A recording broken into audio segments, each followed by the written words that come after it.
The sound of children's laughter should have been background noise until he saw the dimples. His pulse stopped. On the white sand, beside two tiny reflections of himself, stood the woman he'd once sworn never to love again. The private island resort was supposed to be quiet this time of year. That was exactly why Ethan Cole had come. The Caribbean sun poured molten gold over the horizon, kissing the endless sweep of turquoise waves. From his balcony, Ethan could see the shore curve away into solitude. No paparazzi, no board meetings, no mergers falling through while investors whispered about whether he'd lost his edge. He ran a hand over the back of his neck, feeling the old tension there. This place was meant to be a retreat, a chance to let his mind breathe. But the quiet only made the noise in his head louder. Inside the suite, his phone buzzed again. His assistant with an update about a tech acquisition. He silenced it without reading. For years, business had been his shield. The harder he worked, the less time he had to think about her. Naomi Carter. The name was a locked door in his mind, and he kept it shut. But sometimes, like now, the ocean would catch the light just so, and he'd remember the way her skin glowed in the sun, the way her laugh carried over the water. He exhaled sharply and turned away from the balcony. He'd come here to be alone. Alone. Was safe. On the far side of the island, Naomi stood barefoot in the sand, watching two small figures race toward the foamy edge of the surf. "Noah! Naya! Not too far!" Her voice carried on the breeze, warm but firm. The twins turned, identical grins splitting their faces, before dashing back toward her. They were 7 now, restless, curious, full of questions she couldn't always answer. Questions about why they didn't have a dad, like some of the other kids at school. Naomi crouched to brush the sand off Naya's knees. "Careful, baby," she murmured. They were her whole world. She'd built a life around them, a life away from the noise, the judgment, the man who'd once promised her the stars and then left her standing in the dark. Her gaze drifted toward the resort's far end. From here, the beach curved into privacy, bordered by jagged rocks and palm trees leaning toward the water like lazy sentinels. She'd chosen this spot because it was secluded. She liked quiet. She liked being able to watch the twins without the hum of strangers nearby. Ethan left his suite after lunch, restless. The air smelled of salt and hibiscus, warm against his skin. He walked along the beach, sunglasses shielding his eyes, hands in his pockets. He was halfway to the rocks when he saw movement ahead, a flash of bright green fabric, the sound of high, clear laughter. He slowed, curiosity tugging at him despite himself. The children were playing in the sand, their tiny hands busy shaping a lopsided fortress. A woman sat a few feet away, her hair caught in the wind, her skin rich and sunlit. Something inside him tightened. She turned her head. For a moment the years collapsed. The laughter of the ocean was the same as it had been that summer they'd fallen in love. And there she was, Naomi, looking exactly as she had the last day he saw her, except softer somehow. He stopped in his tracks. Naomi froze too, her body going still in the way prey does when sensing a predator or a ghost. The twins didn't notice. One of them, Noah, looked up, squinting into the sun. Ethan's breath caught. The boy's dimple flashed exactly where his own did when he smiled. The girl's eyes. They were his eyes. His pulse was suddenly, violently in his ears. Naomi rose slowly, brushing sand from her dress, her gaze locked on him. For a heartbeat, neither moved, neither spoke. The only sound was the tide licking the shore. Somewhere deep in Ethan's chest, something old and dangerous began to stir.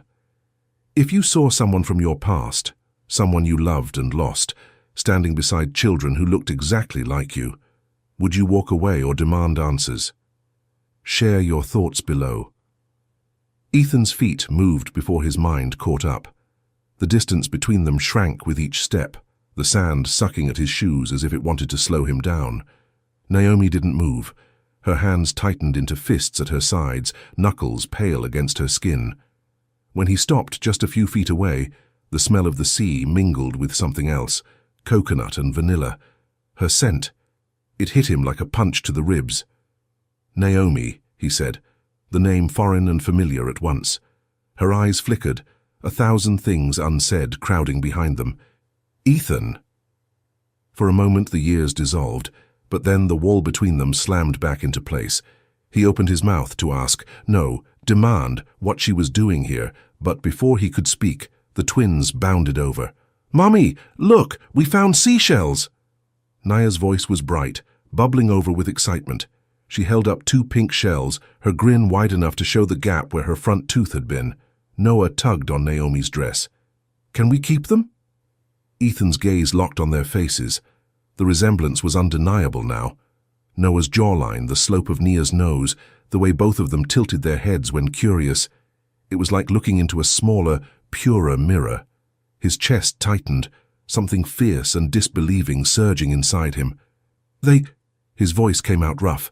"They look like—" Naomi's tone cut through, sharp but low. "Don't." He stared at her, searching her face for any sign of explanation, but she was unreadable. She crouched to the twins' level, smiling softly as if nothing in the world was wrong. "Go put the shells in our bag, okay?" she told them. "Then you can collect more." The twins obeyed, scampering back to the little pile of towels and toys under a palm tree.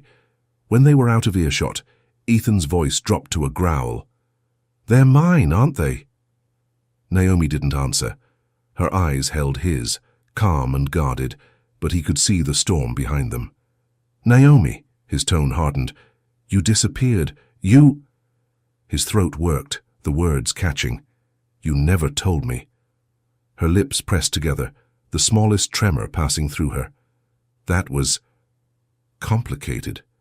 Complicated? He laughed once, bitter. "I woke up one morning and you were gone. No call, no note. And now I find you here. With them?" He jerked his head toward the twins, who were giggling over their shells. Naomi straightened, her chin lifting. "We're not doing this here." "Yes, we are." His voice dropped low again. "Because every second I stand here not knowing the truth is another second I'm losing." She glanced toward the twins. They were still occupied, but she stepped closer, her voice barely above the wind. "You think you want the truth, Ethan, but you don't." "Not really." Her words landed like a dare. He wanted to push. He wanted to shake the truth out of her. But the sound of Noah's laugh carried over the sand, tugging something in his chest so hard it almost hurt. Naomi followed his gaze, her face softening for just a moment before the guard went back up. "You should go," she murmured. "Enjoy your vacation." "I'm not going anywhere," he said. They stared at each other, the waves rushing between them like the years they'd lost. That night, Ethan lay in bed staring at the ceiling, replaying the encounter until it drove him half mad. The way Naomi had looked at him, there had been anger, yes, but also fear. And the twins. He couldn't unsee their faces, couldn't stop hearing their laughter, seeing that familiar dimple flash. If they were his, he had already lost too much time. If someone hid your children from you, believing they were protecting them, would you forgive them or would it be unforgivable? Tell me what you think. The next morning, Naomi woke early, hoping to get the twins to the far side of the beach before Ethan appeared. The sky was still streaked with soft pink, and the sand was cool under her feet. But fate, or the cruel humor of a small island, had other plans. She was crouched beside Noah, helping him adjust the straps on his goggles, when a shadow fell across the sand. "Morning," Ethan's voice said behind her. She didn't turn. "It's a public beach." "I'm aware," he said, moving into her line of vision. His sunglasses hid his eyes, but she could feel the weight of his stare. "I figured since we're both here we could talk. I told you. Not here, right? But where, Naomi? Because it's a small island. We're going to keep running into each other until you tell me the truth." She busied herself with Nia's beach bucket, ignoring him. The twins, sensing tension, wandered toward the water. Ethan stepped closer, lowering his voice. "I deserve to know if they're mine." Naomi's jaw tightened. "Deserve?" She stood, brushing sand from her knees. "You think you deserve anything after what happened?" His hands flexed at his sides. "I know I made mistakes, but disappearing without a word, that's not how you handle it." Her laugh was short and humorless. "Mistakes? Ethan, you accuse me of cheating in front of your entire family. You had people following me, She cut herself off, glancing toward the twins, who were now ankle-deep in the surf. He followed her gaze, his voice softer. "If I was wrong, tell me. Tell me now." Her lips pressed into a thin line. "Some things can't be undone." They stood in tense silence until the twins called out for her. Naomi turned away, wading into the water to join them. Ethan stayed where he was, staring after her, the sound of their laughter both warming and breaking something inside him. Later that day, they crossed paths again, this time in the resort cafe.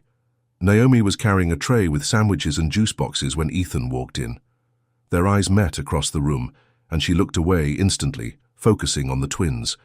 He joined the line behind her anyway. "Avoiding me isn't going to work." She didn't respond. "You can't keep this locked up forever," he pressed. Naomi turned then, her expression sharp. "You want to talk about locked up, about shutting people out? Because I tried to reach you, Ethan. I tried, and you slammed the door every time." His jaw clenched. "I don't remember it that way." "Of course you don't." She stepped away, guiding the twins toward a corner table.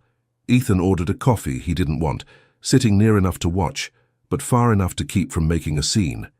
He caught fragments of their conversation, Naya asking if they could swim again, Noah showing Naomi a shell shaped like a heart. A pang of longing hit him hard. If they were his, he should have been there for all of this. The lost teeth, the bedtime stories, the scraped knees. Instead, he'd been closing deals in glass towers, thinking he'd been wronged, convincing himself she'd never loved him enough to stay. That night, Ethan walked the beach alone, the moon spilling silver across the waves. He thought about the look in Naomi's eyes earlier, the mix of defiance and pain. He wasn't ready to admit it, but the thought of losing this chance, of walking away without knowing, gnawed at him. If you were in Naomi's place holding on to years of hurt, would you finally tell him the truth or keep protecting yourself and your children? The storm rolled in without ceremony, the sky turning from bright Caribbean blue to a churning mass of steel-grey clouds in less than an hour. By midday, the resort manager was walking from cabana to cabana, advising guests to stay indoors until the tropical squall passed. The ferries to the mainland were cancelled, flights grounded. No one was leaving the island. Ethan stood in the lobby, hands in his pockets, watching the rain sheet across the glass doors. The wind howled, bending the palms like they were made of paper. He should have been irritated. Instead, he felt oddly alert, like the storm had just sealed his fate. He spotted Naomi at the front desk, the twins by her side, their eyes wide at the thunder rumbling overhead. She was speaking to the concierge about activity rooms for children, her voice calm but clipped. Nia pressed closer to Naomi's leg when another crack of thunder rattled the glass. Ethan didn't think. He just walked over. "They could use a distraction," he said. Naomi turned sharply, ready to dismiss him, but Nia spoke first. "We were gonna build the biggest sandcastle ever," she said sadly, "but now the rain ruined it." Ethan crouched so he was eye level with her. "You know," he said, lowering his voice like it was a secret, "there's a way to build castles without sand." Her eyes widened. "How?" "You'll see." He glanced at Naomi. She hesitated, her eyes narrowing slightly, but when Noah tugged her hand and said, "Please, Mummy," she sighed. The four of them ended up in one of the resort's lounge areas. Plush carpets, oversized couches, and a low coffee table, perfect for the castle Ethan had in mind. He gathered cushions, coasters, even a few empty cardboard boxes from the staff. Within minutes, the twins were giggling, racing to bring him supplies while he engineered the structure. Naomi sat on the couch, arms folded, watching. "You were always good at getting people to do what you wanted," she said dryly, when he stacked two boxes at a precarious angle. He looked up at her. "And you were always good at pretending you didn't enjoy it." Her mouth twitched, like she was suppressing a smile, but she didn't answer. Noah came over, proudly placing a coaster on the top of the castle like a flag. Look, Mommy, it's finished. Ethan raised an eyebrow. Not yet. Every castle needs a guard. He pulled a stuffed dolphin from the kid's corner and set it at the entrance. Now it's perfect.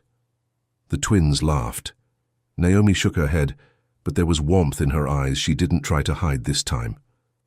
As the storm raged outside, the lounge filled with other stranded guests. But for Ethan, the world had narrowed to this one corner, this fragile truce. Naomi eventually joined them on the floor, helping Nia arrange seashells along the castle walls. She didn't say much to Ethan, but when their hands brushed over a box, she didn't pull away immediately. When the twins grew tired, they curled up on the couch with a blanket, still within sight, but drifting into the soft breathing of sleep. Ethan sat back, his gaze moving from their sleeping faces to Naomi's profile. "Why didn't you tell me?" he asked quietly. Naomi's eyes stayed on the twins. "Because I didn't trust you." "That's it?" "That's everything," she said simply. The air between them tightened. Outside, the rain drummed on the roof like an unending heartbeat. When a gust of wind rattled the windows, Nia stirred and mumbled, "Daddy," in her sleep. Ethan's breath caught. He looked at Naomi, but she was already watching him. She said nothing. Neither did he. If you were in Ethan's place, hearing that word for the first time from a child you might have never met, what would you say? Or would you just let the moment pass? The storm cleared by the next morning, but the air stayed heavy, the clouds still hanging low over the horizon. Ethan found Naomi on the quieter side of the beach, sitting under a palm tree while the twins collected driftwood nearby. Her sunglasses hid her eyes, but her stillness told him she'd heard him approach. "Can we talk?" he asked. "You never asked before," she said, without looking at him. He crouched beside her. "I'm asking now." Naomi kept her gaze on the ocean. "What do you want to know?" He hesitated, choosing the words carefully. "Start with why you left." For a long moment, she said nothing. Then, slowly, she removed her sunglasses and set them in the sand. "You think I left because I didn't love you anymore," she began. "But the truth is, I left because I couldn't breathe." His brow furrowed. "What do you mean?" Every day there was another headline, another photograph taken without my consent. Women coming forward claiming they'd been with you. Your family looking at me like I was some charity case you'd taken in. And then, she stopped, her jaw tightening. "You accused me of cheating." His chest tightened. "Because someone told me—" "Your assistant," she cut in. "She called you while I was at lunch with a friend from college. You didn't even ask me. You just looked at me like I was already guilty." Ethan's throat went dry. "And then I found out I was pregnant," Naomi said, her voice low. "I tried to tell you, I called, I texted, I emailed. I even went to your office once, but your assistant said you were in London and wouldn't be back for weeks." He stared at her. "I never got any of that." Her eyes met his, dark and steady. "I believe you now. But then, I thought you'd made it clear you wanted nothing to do with me." Realization hit like cold water. She must have kept it from me." Naomi's mouth curved in a humorless smile. "She told me, and I quote, that you were better off without me dragging you down with a baby you didn't want." Ethan's hands curled into fists. "I would have—" "You would have what?" Naomi's voice rose just slightly. "Believed me? Believed in me? You didn't before, and I couldn't risk raising them with a father who doubted me from the start." He swallowed hard, the truth cutting deeper than any accusation ever had. Noah's shout carried over the waves, breaking the moment. "Mommy, look, we found a crab." Naomi turned to wave at him, her face softening for them in a way Ethan had never seen her soften for him anymore. When she looked back, her voice was quieter. "That's why I left. Not to hurt you. To protect them. And maybe to protect myself." Ethan sat back in the sand, feeling the weight of every year they'd lost. "If I'd known—" She shook her head. "You didn't." But the way she said it, it wasn't an accusation. It was just fact. That night, Ethan sat alone on his balcony, staring at the ocean. The truth gnawed at him. His own ambition, his blind trust in the wrong people, had stolen nearly a decade from him, and from them. He thought about the twins' laughter, the way Nia had said, "Daddy," in her sleep. He thought about Naomi, still carrying the weight of choices she shouldn't have had to make alone. He didn't just want the truth anymore. He wanted a second chance. Do you think Naomi made the right choice leaving when she felt she had no support, or should she have fought harder to be heard?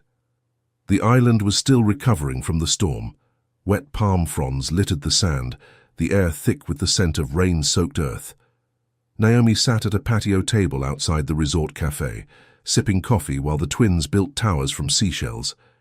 Ethan spotted her from across the courtyard. This time she didn't look away when their eyes met. "Mind if I join you?" he asked, nodding toward the empty chair.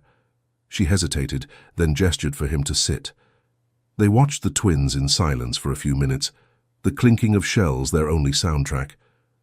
"I keep thinking about what you said," Ethan began quietly. "About not being able to breathe. I never realized how much pressure I put on you, how much the people around me made it worse, made it." Naomi traced the rim of her coffee cup with her finger. "You were so focused on protecting your image, Ethan, but you never protected me." He exhaled slowly. "I know. And I'm sorry, not just for doubting you, but for not seeing how much you were carrying alone." For the first time in days, her expression softened. "I wasn't perfect either," she admitted. "I should have fought harder to make you listen before I walked away." The air between them shifted, still heavy with history, but no longer suffocating. Later that afternoon, the twins begged to go to the shoreline now that the water had calmed. Naomi hesitated, but Ethan offered to come along, and something in his tone convinced her. They ended up ankle-deep in the surf, helping Noah and Nia collect smooth stones. Ethan bent to hand Nia one shaped like a teardrop, and she beamed. "Thanks, Mr. Ethan," she said, the title awkward but sweet. "You can just call me Ethan," he replied with a smile. "Or Daddy," Noah blurted out, his eyes wide like he'd said something he wasn't sure he was allowed to. Naomi froze. Ethan swallowed hard, his gaze flicking to her. She didn't correct the boy, didn't say a word. Instead, she bent down to examine a stone, her hand brushing Ethan's for the briefest moment. That evening, they ended up in the lounge again, the twins curled in an armchair, watching a cartoon on a tablet. Ethan and Naomi shared a small couch, the storm clouds replaced by a warm amber sunset filtering through the windows. "I miss this," he admitted. She glanced at him. "What?" "Just sitting with you. No agenda, no cameras, just us." Naomi didn't reply right away. Her gaze was fixed on the twins, but her voice was quieter when she finally spoke. "It's been a long time since I've felt safe enough to just be." His throat tightened. "I want to give that back to you, to them, if you'll let me." For a moment she didn't move. Then she reached for the blanket draped over the couch and spread it so it covered them both. It wasn't forgiveness. Not yet. But it was something. As the twins started to drift to sleep, Ethan leaned back, feeling the weight of Naomi's shoulder against his. The silence between them no longer felt like a wall. It felt like a bridge being rebuilt, one quiet plank at a time. If someone who hurt you deeply started showing signs they'd truly changed, would you give them another chance, or is once enough to walk away for good? The next morning started with sunlight, calm waves, and the easy rhythm of something that almost felt normal. Ethan joined Naomi and the twins for breakfast on the patio, pancakes, fresh fruit, and soft laughter between sips of coffee. For a moment, Ethan let himself believe this could last. But peace has a way of shattering without warning. It happened when Nia, mid-bite of pineapple, turned to him and asked, "Why don't you live with us if you're our daddy?" Noah chimed in, "Yeah, don't daddies live with their kids?" Naomi froze, her fork halfway to her plate. Ethan's heart twisted.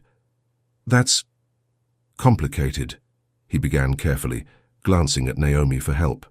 But instead of softening the moment, Naomi's face closed up. "Kids, go wash your hands before the pool," she said quickly. The twins hopped down from their chairs and ran toward the suite. As soon as they were out of earshot, Ethan said, "We can't keep dodging questions like that. They deserve to know the truth." Naomi's voice was sharp. "And what is the truth, Ethan? That their father didn't believe in their mother?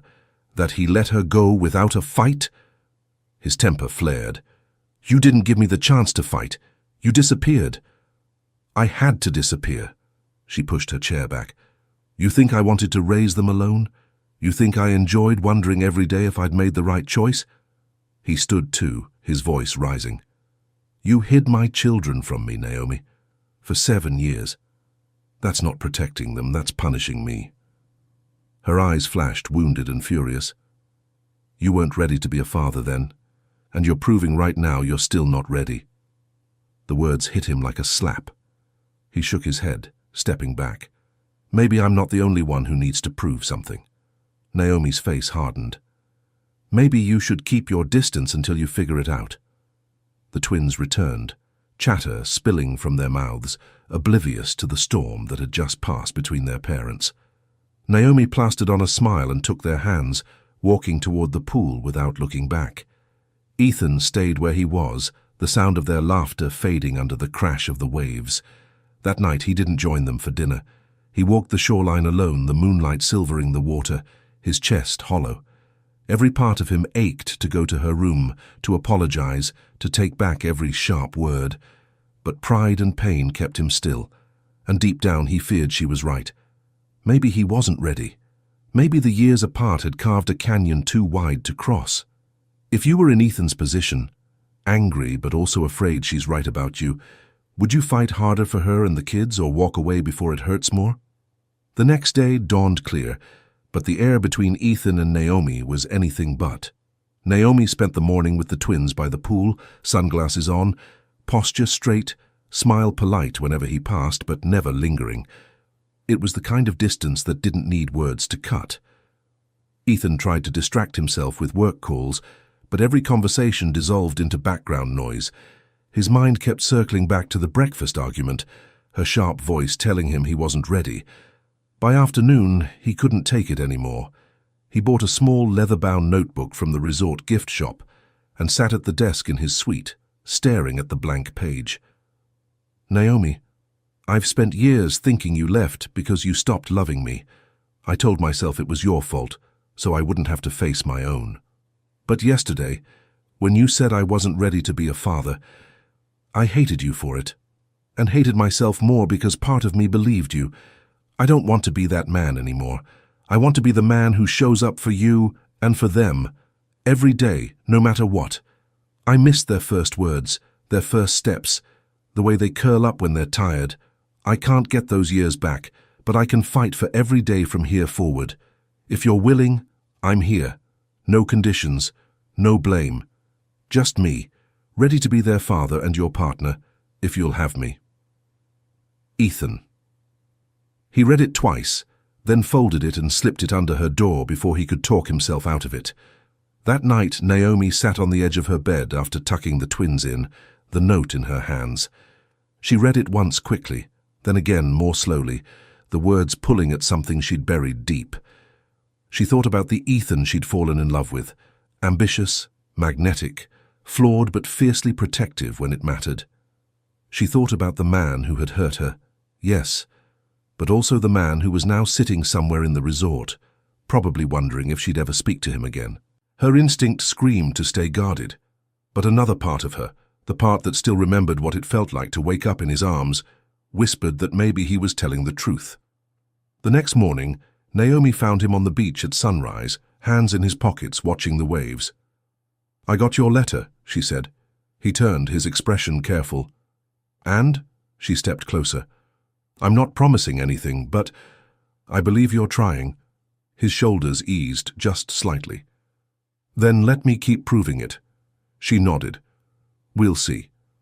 It wasn't reconciliation, not yet, but it was a crack in the wall, and this time neither of them turned away. If you were Naomi, would you trust the letter as a real turning point, or would you think words aren't enough without proof? 3 days later, the twins were begging for a sandcastle competition. Naomi, still cautious but warming, agreed, and for the first time since their fight, she invited Ethan to join. He showed up with buckets, shovels, and a small cooler of snacks. The four of them worked side by side, building towers, carving tiny windows, and digging a moat that kept filling with seawater. Noah was the first to declare, "We're the best team ever." Ethan smiled, brushing sand off the boy's hair. "Yeah, we are." Naomi caught his gaze then, the kind of glance that said more than either of them dared to say aloud. That evening, the resort hosted a small bonfire on the beach. The twins chased glow sticks with other children, laughter spilling into the night air. Ethan and Naomi sat on a blanket near the fire, its warmth painting their faces in gold. "I've been thinking," she said quietly, "about what you wrote, about us." He waited, heart thudding. "I can't erase what happened, and I can't just hand you back the years you missed." She looked toward the twins, who were now lying in the sand making shapes with their glow sticks. "But I don't want to keep them from knowing their father, or keep myself from seeing if we can make this work." His voice was rough. "Naomi, are you sure?" She nodded slowly. "I'm saying yes, to trying again, to seeing who we are now, not who we were." The twins ran over just then, breathless. "Mommy, Daddy, look!" Naya shouted, holding up a glowing heart shape she'd made with the sticks. Ethan froze. Naomi didn't correct her. She didn't flinch. She only glanced at him and said softly, "I think you should tell them tonight." So, under the blanket of a star-salted sky, Ethan knelt in the sand, pulling the twins close. "I need to tell you something," he began. "I'm not just Ethan, I'm your dad, and I love you both more than I can explain." Noah's brow furrowed for a second, but then he grinned. "I knew it." Nia leaned into him, small arms wrapping around his neck. "I love you, Daddy." Ethan swallowed hard, holding them tighter, feeling Naomi's presence just behind him like an anchor. Later, after the twins fell asleep in their suite, Ethan and Naomi stood on the balcony, the moon high over the quiet ocean. She leaned against the railing, arms crossed, not in distance but in thought. "You've got a long way to go," she said. "I know, and I'm still scared." "I am too." A pause. Then she reached out, sliding her hand into his. "But maybe we can be scared together." His smile was small but certain. "I can live with that." They stood there in silence, the sound of the waves below them, her fingers warm in his. It wasn't the kind of ending that erased the past. It was the kind that promised a future worth fighting for. Do you think some loves are meant to come back no matter how far they've drifted, or is reconciliation only possible when both people have truly changed?